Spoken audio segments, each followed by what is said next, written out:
Eu acho que espiritualidade e religião é muito importante para muita gente e por causa dessa importância precisamos pensar como podemos integrar essas crenças, esses hábitos, essas práticas dentro também da pesquisa e das intervenções, das terapias que a gente está oferecendo para as pessoas para se melhorar, para evitar problemas na vida cotidiana.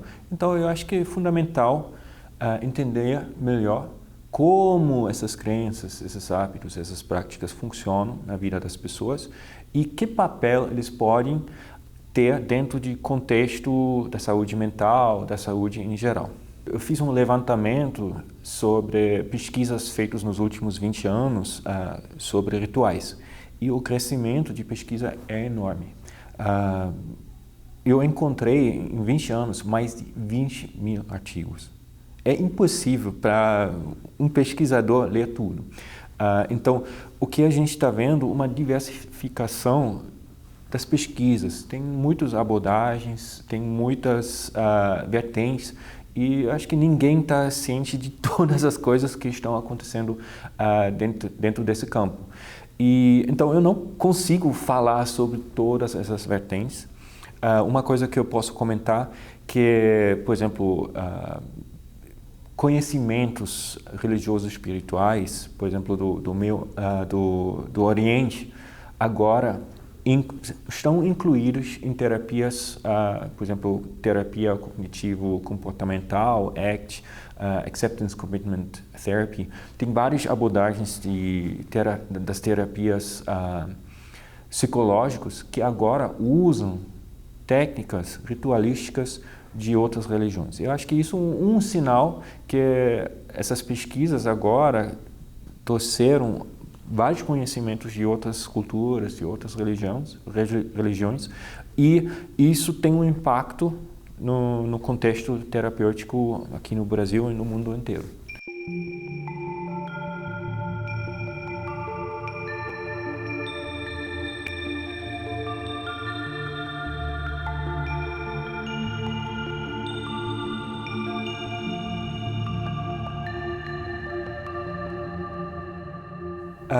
De novo, tem várias perspectivas nesse caso aqui. Eu acho que, primeira coisa, eu vejo o ritual como uma tecnologia social. O humano, a gente tem evidências que os nossos ancestrais fizeram rituais 30, 35, 40 mil anos atrás. E muito mais. A gente tem evidências até com alguns primatas que eles fazem um ritual. Então é um contínuo.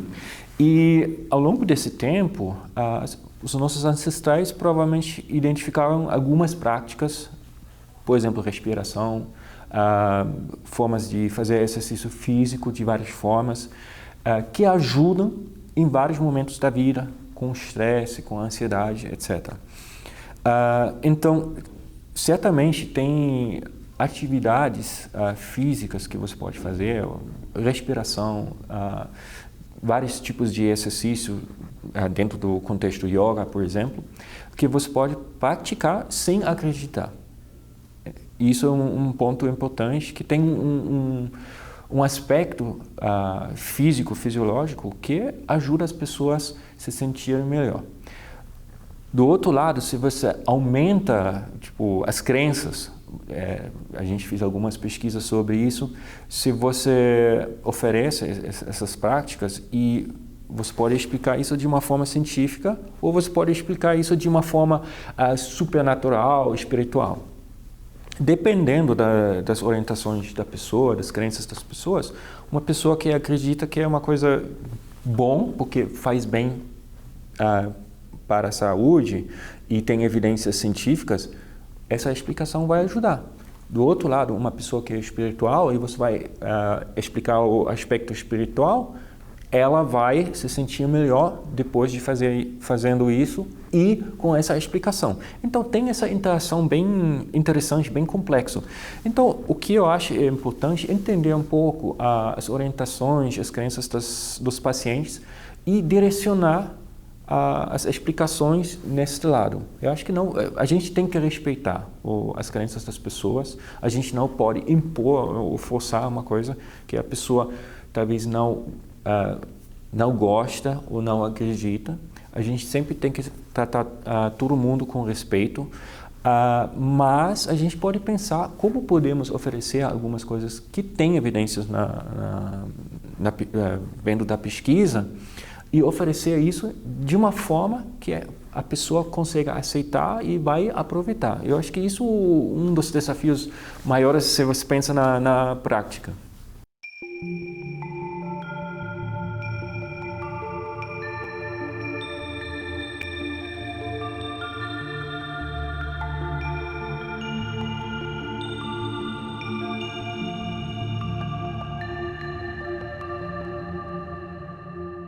É complexo, porque de um lado tem muitas pesquisas, a forma de pesquisar crenças, religiosidade, espiritualidade está mudando. Então a gente sempre tem que estar ciente o que foi feito e usar os métodos, as abordagens atuais que permitem várias coisas que não eram possíveis 20, 30 anos atrás. Eu estou pensando todas essas os avanços na área das neurociências, Big Data, então tipo dados de uma grande escala que hoje estão disponíveis. A gente consegue entender muito melhor os comportamentos, os pensamentos das pessoas através da mídia social, pesquisas em larga escala que hoje em dia são possíveis. Então, eu acho que a gente sempre tem que olhar o que já foi feito, as hipóteses, perguntas, pensar como podemos juntar isso com os métodos que a gente tem disponível hoje e sempre dialogar também com os grupos que praticam essas religiões, esses conceitos espirituais. Eu acho que isso também é uma forma de respeito. A gente sempre tem que... por exemplo, eu fiz trabalhos na Tailândia e na Índia e na África, principalmente Maurício, em relação aos rituais lá. E demora, porque você tem que conversar. Para fazer uma pesquisa, às vezes leva 5 anos, porque você vai lá, conversa, você tem que conviver com as pessoas, ganhar o respeito das pessoas para conseguir implementar ou fazer uma pesquisa. Então, isso também é um aspecto muito importante. Tem vários preconceitos no contexto brasileiro e então isso também é um desafio grande se você quer fazer pesquisas nesse campo. Então, eu acho que justamente isso.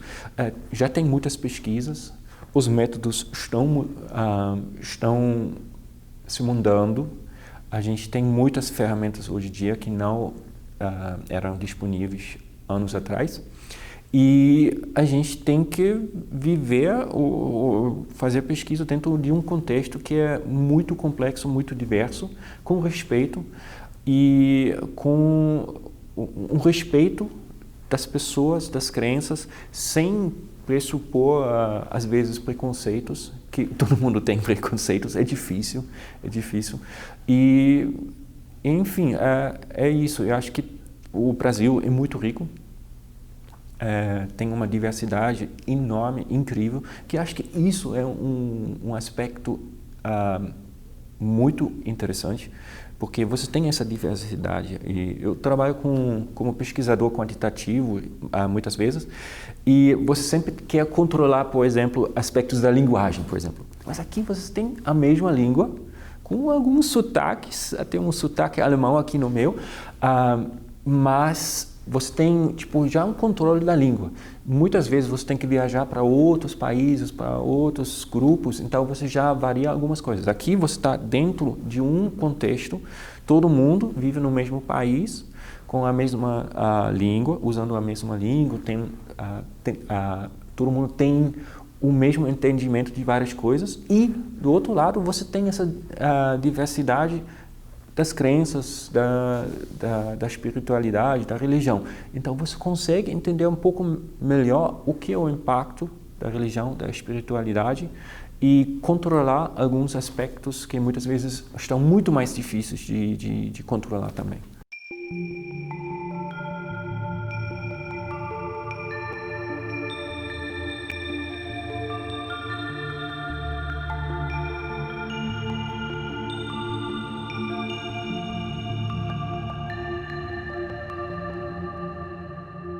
Olha, isso de novo é um aspecto fundamental.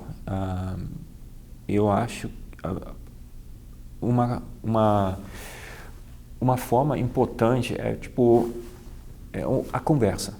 A gente tem que começar com uma conversa com as autoridades, com as pessoas que talvez podem fazer parte da pesquisa, sempre tentar ter uma mente aberta e parar com esse julgamento. É uma coisa muito rápido. Fulano fiz assim e caraca, sabe? Tipo, parar esse pensamento que todo mundo tem, parar, pensar, tentar entender um pouco o lado da outra pessoa com quem você está conversando. Eu acho que é um processo, Também as pessoas têm que conhecer você como pesquisador. Isso é também uma coisa muito importante vindo da antropologia, é que você tem que estabelecer um relacionamento com as comunidades, com os grupos. Isso também é uma coisa fundamental que muitas vezes as pessoas esquecem. Tipo, o pesquisador chega com um chaleco, faz uma pesquisa e vai embora. Não funciona assim. Você tem que viver, você tem que conversar, você tem que ganhar os respeitos e você tem que respeitar as pessoas com quem você quer trabalhar também.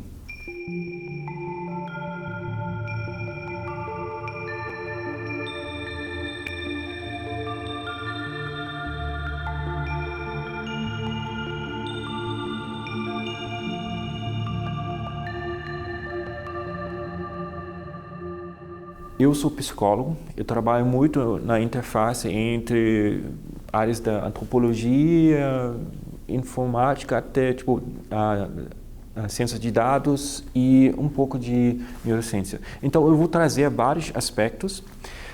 Eu vou falar um pouco sobre os desafios para entender como essa afiliação, eu vou falar muito sobre o que a gente chama afiliação estendida. Tipo, todo mundo tem pai, mãe, filhos, então você tem esse sentimento de afiliação com alguém. Como podemos, e isso é bem fácil de mapear dentro do cérebro, fácil de certa forma, mas como podemos entender essa afiliação com algo maior, tipo com um grupo religioso, com Deus, com entidades que a gente não tem uma vivência física? Como podemos entender essas formas de afiliações, dentro do cérebro? E eu vou destacar um pouco esses desafios. E eu acho que algumas mensagens importantes que eu posso já resumir aqui. Uma coisa que é muito difícil colocar essas ideias dentro de um contexto da neurociência, porque são muitas vezes experiências e práticas muito individuais e contextualizadas. Você vai para a igreja, você reza em casa, você faz um trabalho em casa ou em outro lugar. Como podemos replicar isso dentro de um contexto onde a gente consegue capturar os processos neurobiológicos? Isso é um primeiro desafio. Um outro desafio, quando você faz uma entrevista, como a gente está falando agora, ou você responde um questionário, você só tem o produto final de um processo muito dinâmico, muito complexo. Quando você quer fazer uma pesquisa neurobiológica, você tem que separar vários aspectos numa linha temporal muito rápido, com tarefas bem específicas. Você quer saber o que acontece, tipo, 1 segundo antes que você vai falar uma coisa e como vai ser a sua reação quando eu estou respondendo, sabe? Tipo, a gente tem que pensar numa solução temporal muito mais ampliada. Tipo, a gente tem que pensar em coisas que você nunca vai pensar quando você faz uma pesquisa tradicional no contexto ciências sociais, ciências humanas. Então tem esse desafio também. Você tem que traduzir, adaptar tarefas que já muita gente usa, tarefas etnográficas, observacionais, entrevistas, questionários. A gente tem que pensar como podemos adaptar isso em um desenho dentro de uma ressonância que consegue nos mostrar o que está acontecendo no cérebro. Então, eu acho que são as duas coisas. Tipo, você não pode falar, neurobiologia tem nada a oferecer, porque tem esse lado que pessoas falam, você não consegue replicar esses processos dentro de um laboratório. Do outro lado, a neurociência, a neurobiologia mostra que muitos aspectos são muito mais dinâmicos e complexos do que você está acostumado de pensar. Quando eu comecei a trabalhar de novo com esses aspectos neurobiológicos, foi um desafio para mim também, sabe? Porque, vamos perguntar sobre crenças ou vamos observar um ritual. Beleza. Mas espera aí. O que acontece tipo, nesse segundo aqui agora e logo depois? Qual parte do seu cérebro está ativo neste momento e vai impactar o que vai acontecer logo depois? Sabe, são algumas perguntas que tipo, a neurobiologia consegue oferecer para pesquisadores de outras áreas para lembrar e entender um pouco melhor essas dinâmicas numa escala muito micro e numa escala macro. Eu acho que a gente precisa dessa conversa, essa troca de ideias e abordagens.